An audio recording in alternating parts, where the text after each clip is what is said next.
After mounting the bracket and NEMA enclosure, we're going to place this conduit fitting down.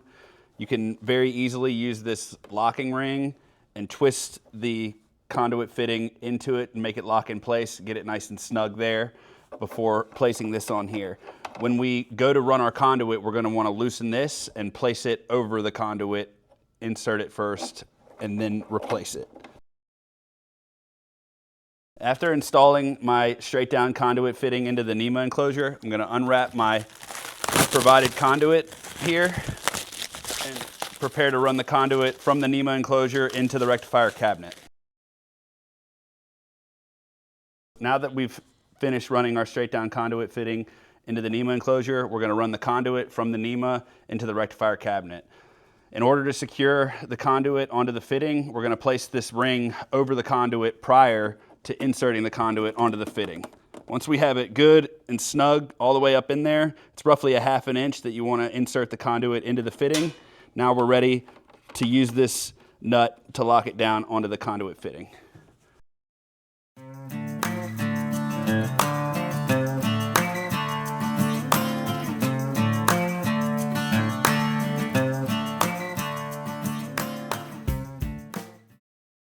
Now that we have our conduit fitting secured, we're going to run our wires through the conduit. So we have our SSR control wire, our measurement lead wire, and our DC power supply wire.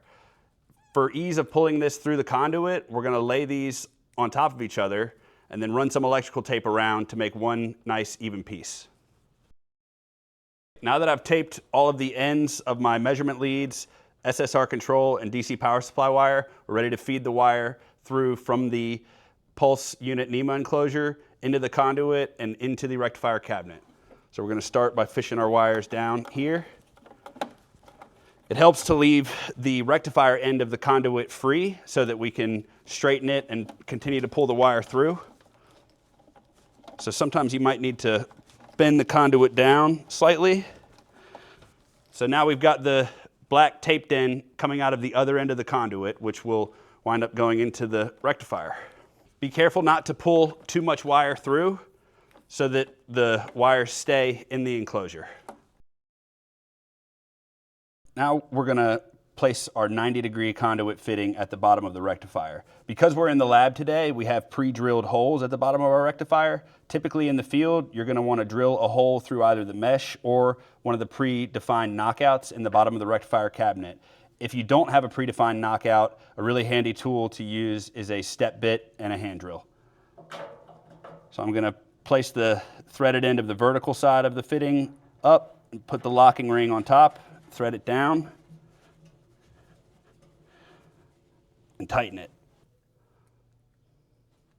If you have access to a conduit locking ring wrench, that's going to be the easiest tool to use to secure the locking ring. But you can also use a hammer and a flathead screwdriver.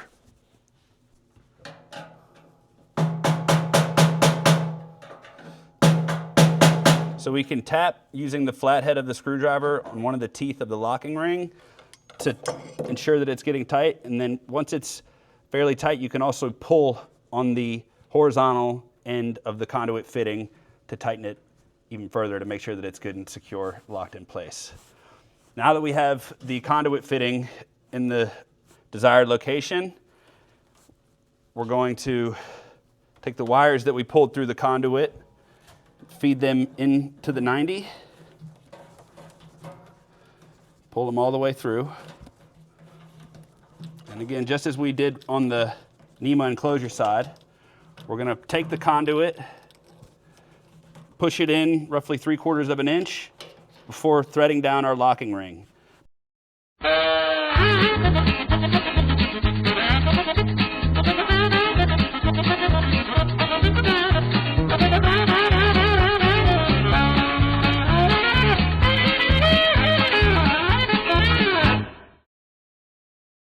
Now that we have our measurement lead wires and our SSR control wires stripped, we're going to terminate the wires inside of the NEMA enclosure onto the Sensometer pulse rectifier monitor unit. The first pair of wires that we're going to terminate is the shunt leads. For these leads, we use the green twisted pair. We're going to terminate them at the correct polarity indicated terminal screws. So the first terminal screw is for the negative twisted pair of the shunt wiring. So we're gonna loosen this screw on the terminal block. Because we have our end pre-stripped already, we're gonna insert it up into the terminal block and then tighten that screw down. Now that I've got that screw good and tight, I'm gonna give it a tug, make sure that it's secure. So that wire is not coming out, so we're good and tight there. Now I'm gonna move on to the positive shunt lead. So you can see the positive polarity indicator there. We're gonna use the green wire for this terminal screw. Sometimes you might have one of the twisted conductors push out a little bit. That's okay. You just pull the wire out, twist it up a little bit, and start over. Now I'm tightening that screw down. I'm gonna give it a tug, ensure that it's connected, and we're ready to go. Now we're gonna move on to our red twisted pair. We use the red twisted pair of the measurement wires to terminate into the rectifier output voltage channel on the pulse unit, also known as channel 2. So I'm gonna begin with the black lead going into the negative polarity indicated slot. Again, just backing out the screw, inserting my wire, and then tightening that screw down. Once I feel that it's tight, I'm gonna give it a tug, make sure that it's good to go, and then move on to my positive lead. My positive lead in this case is gonna be the red wire because we are on that rectifier output voltage channel. And the third and final measurement lead pair that we're gonna terminate is for the pre-breaker AC. We don't have polarity indicators because of the AC voltage flowing onto these leads. So you could insert these leads into either of the terminal blocks, but for uniformity, we're gonna place the black lead on the left screw here. Give it a tug.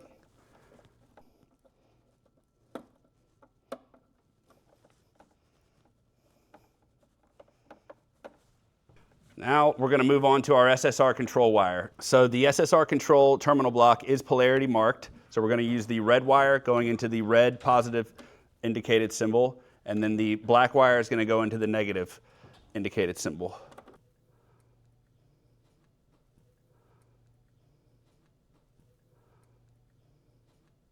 Now that the SSR control wires are secured along with the measurement leads, we give everything a nice pull, make sure that it's all secure, and then we can pull down the rest of the excess wire. And if you want to leave a little bit of wire here extra, if you end up cutting or rewiring this at some point, it's nice to leave a little bit of extra space coiled up here in this gap if you like, but it is not required. Another tip, if you are having a hard time landing the wires and lining them up, you can very easily pull this connector off and take the terminal screw and loosen it while it's in your hand, giving you a little bit more range of motion to disconnect or reconnect any of the leads. Once you have everything reconnected and you've pushed this connector, inserted it back in, give it a good push, make sure that both ends are flushly inserted. Give these wires another tug just to ensure that everything is secure. And there you have it. Now you have both your 6-wire measurement lead input and your SSR control wires all ready to go. Now we're ready to move on to the rectifier cabinet. For purposes of this instructional video, I'm going to wire this rectifier as if it were an older unit that didn't have this convenient strip here.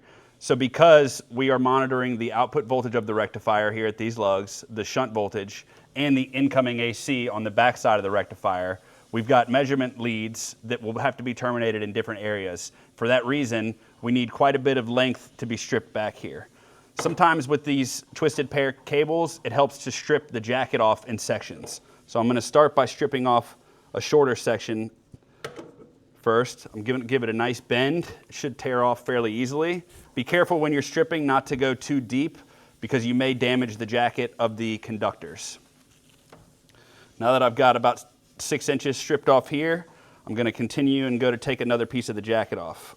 I'm lightly running the utility knife around the jacket. There are specially made tools for this, but again, for purposes of the video and everyday use, I'm going to show what it may be like for a normal field technician. So now that I've got the second length of jacket stripped off, we're going to pull that back.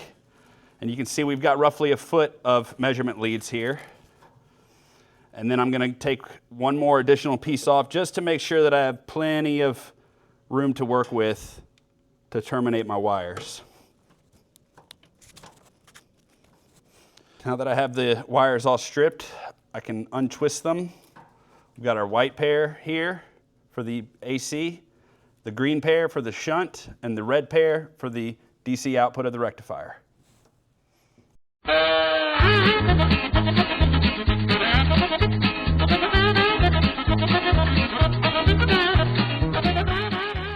Now that we have all three pairs of measurement leads stripped back and ready to connect, we're going to display how we actually connect these leads to the rectifier inside of the rectifier cabinet.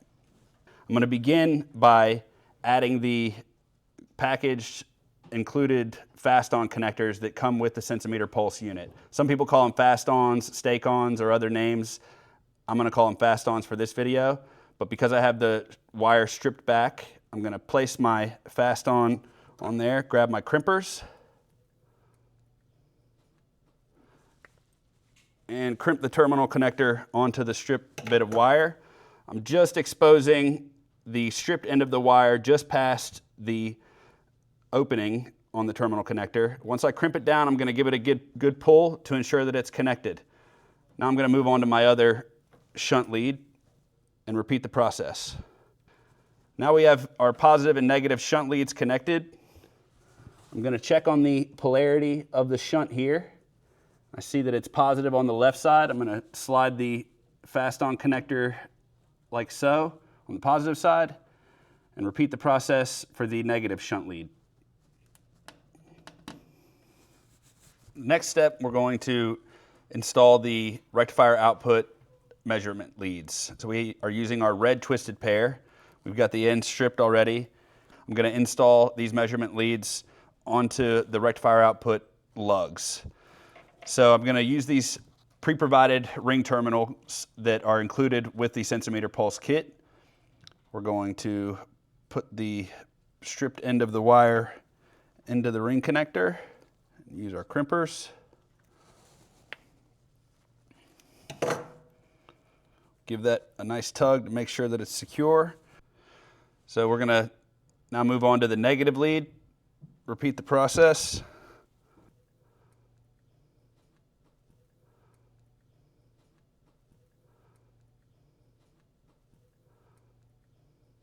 You may have to untwist this pair a little bit to ensure that we have enough separation here.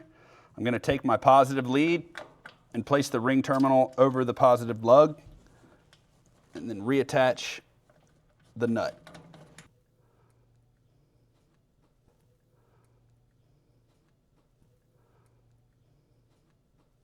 And you may decide in the field that you prefer to terminate these wires in different locations. You can absolutely place the wires on the back side of the rectifier faceplate if you prefer a more clean looking installation. But for purposes of showing you all how to do this in the video today, we're going to install everything on the front side of the rectifier. Now that I've placed my ring terminals over the positive and negative lugs of the rectifier output, I went ahead and straightened everything out and tightened it all back down. Now I've give everything a nice push to make sure that it's all secured. There you have it. Now you've got your DC output measurement leads connected.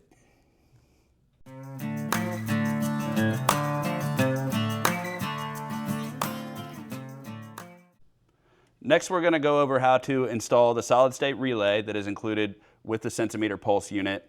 We're also going to teach you how to install the pre-breaker AC measurement leads and the power supply. I want to start off this section of the video by highlighting the importance of safety. Always follow your company's standard operating procedures, lockout, tagout procedures, and any other safety procedures that may be relevant to your installation. Next, we're going to strip the SSR control wire. So as we did with the measurement leads earlier, we're just going to lightly go around the jacket here and then bend and pull the jacket off, making sure that we didn't nick any of the insulation on the wires there. Now that we have the SSR control wire stripped, we're going to strip the ends so that we can terminate them onto the SSR. All right, now that I've got the jacket stripped on the SSR control wire, I'm going to strip each of the leads back just a little bit so that I can put fork connectors on and land them on the SSR.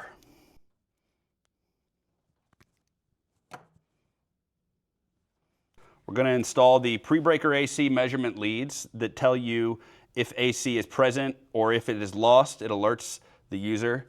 We're also going to install the SSR control wires on the input side of the solid state relay.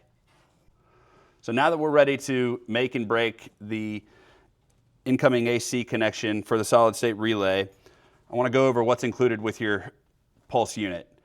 You're going to receive 2 pre-cut and stripped lengths of wire, one of which will already have an existing fork connector, which will allow you to easily terminate it onto the solid state relay. So you have one length of wire with the existing fork connector, and you have another length of wire that doesn't have any connectors but is pre-stripped. So next we're going to go over how we install the wiring for the solid state relay. In this case, because the incoming AC wire is relatively short, we're going to need to add a little bit of length so that we can reach the output side of the solid state relay. So in order to do that, I'm going to remove the incoming AC wire from its existing terminal block. I'm going to splice some additional length of wire onto that wire, run this down and add a fork connector so that I can then place the wire onto the solid state relay, add another length of wire coming off of the other side of the output, and replace it back where the incoming AC exists currently. We'll do that now.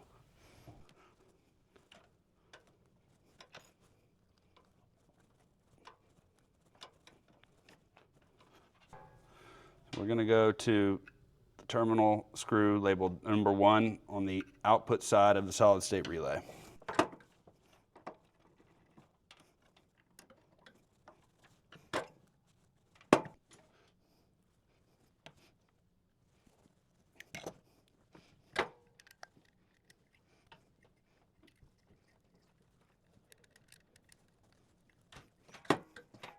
So now that we have the SSR output side, both wires terminated, we're going to replace the number 2 terminal wire back where our original incoming AC wire was. Now that we have both of our incoming AC wires routed to terminals 1 and 2 on the output side of the solid state relay, we're going to take the wire running from terminal 2, which is the right side of the solid state relay. We're going to run that wire back to where our incoming hot leg originally was. So now you can see I've got the wire coming off terminal 2 on the solid state relay output side, running back up to where our incoming AC hot leg originally was. Now that we have the output side of the solid state relay connected, we're going to connect the input control wires. You can see these terminals are labeled 3 on the right side and 4 on the left side. 3 has a positive polarity indicator, 4 has no indicator. We want to connect the red to the positive number 3 terminal and the black control wire to the left negative number 4 terminal.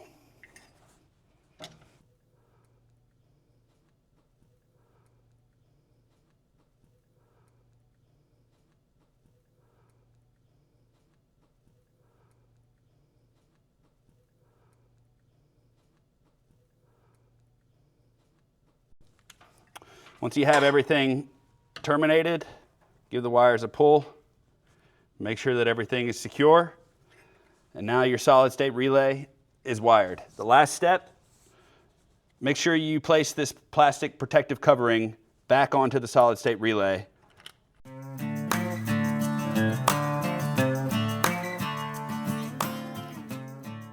Now that we've wired the solid state relay back into where the initial existing hot leg of the incoming AC was terminated, we're going to terminate our pre-breaker AC measurement leads. If you remember, we selected the white and black twisted pair inside of the Sensometer pulse unit.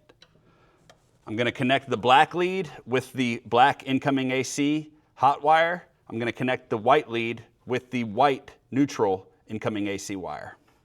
So now I've got my white measurement lead connected with the incoming neutral. I've got my black measurement lead connected with the incoming hot leg from the incoming AC.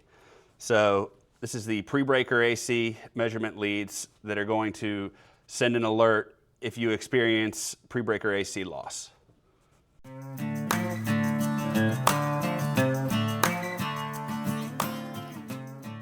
The final component for today's video installation is the Sensometer Pulse power supply. Included with the Sensometer Pulse unit, you will find the power supply brick, which is equipped with magnetic feet to allow for easy mounting to the inside of the rectifier cabinet. You will have the wire that you've already pulled from the NEMA enclosure that has two pre-stripped bare ends that are going to plug into a polarity indicated connector here. So you'll see one side is indicated for the positive lead. You simply shove the wire into the connector. You'll hear it snap into place. Repeat that process with the negative wire. Hear that lock into place. You can give those a pull. We'll see that the connector came out, meaning that the wires are secured. We're going to plug that connector back in. The other side of the power supply, you'll see a standard plug, much like what you'll find on your laptop power brick. We're going to plug that in for the AC side, and we're going to plug the normal wall outlet plug into the rectifier receptacle outlet. At this point, everything's plugged in. You can find some space in the bottom of the rectifier cabinet and mount the power supply brick using the magnetic side to the side of the cabinet. This completes the installation of the power supply and the Sensometer Pulse rectifier monitor.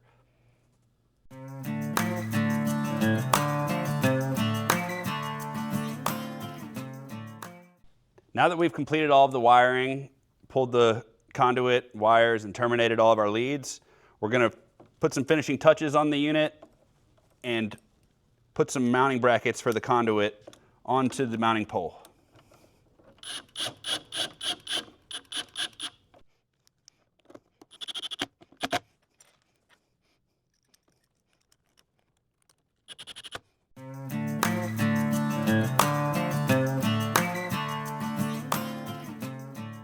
Now that we've completed installation of the Sensometer Pulse rectifier monitoring unit, we're going to take measurements with our handheld multimeter to ensure that we've returned the rectifier to its original state before any installation was performed. We're ready to re-energize the rectifier in accordance with all of our lockout, tagout, and standard operating procedures from our various companies. Because we're in the lab today, we don't have an external breaker to flip, but I'm ready to re-engage the secondary breakers inside of the rectifier here.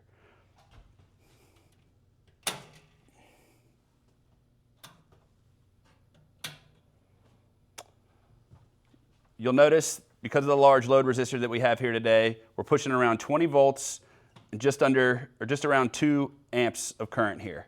This is the same state that we found the rectifier in when we entered the lab today before installing the rectifier monitoring unit.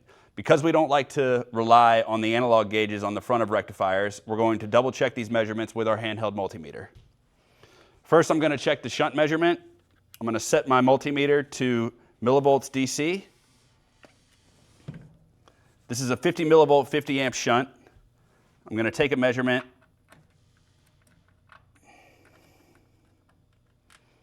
I see 2.1 millivolts DC, which is exactly the amount of current output we had prior to installing the rectifier monitor. Now I'm going to switch my multimeter to volts DC and double check the output voltage of the rectifier.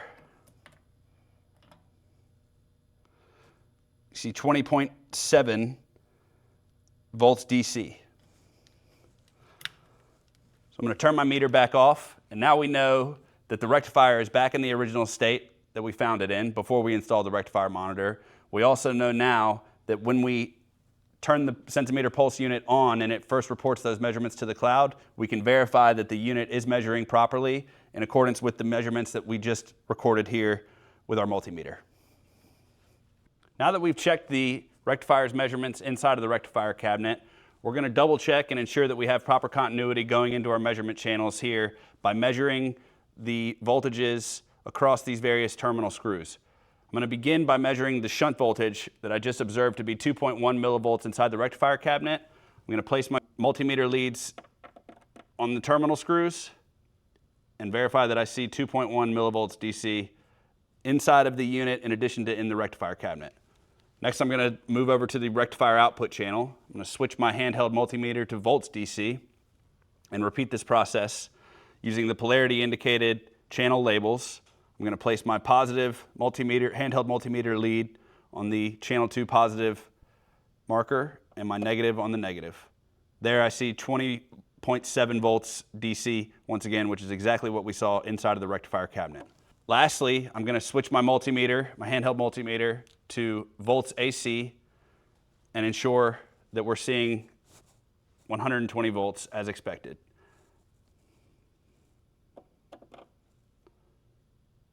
$119.7. Now that we've verified all of our measurements and all of our leads are in the proper place and we're seeing the expected voltages, we're ready to put the batteries in and commission the Sensometer pulse unit. The last step of the installation process, after we've terminated all of the wires, pulled the conduit, re-energized the rectifier, and validated our previous measurements, we're going to install the batteries inside of the Sensometer pulse rectifier monitor unit. The battery compartment is slightly tilted backwards so that the batteries cannot fall out onto the operator. The battery compartment is also equipped with polarity indicators and drawings to show exactly which way the batteries are supposed to be inserted. We're going to start with the bottom right battery, which has a polarity marker showing the positive end of the battery on the bottom. There is a removal strip inside of the battery compartment that you should place the batteries on top of so that the strip can be easily pulled and the batteries removed later on. I'm reversing polarity here on this other side, so I'll have the positive on the top side of the bottom battery, and I'll repeat that with the top battery. And that's the last step for installing the batteries inside of the Sensometer pulse rectifier monitor.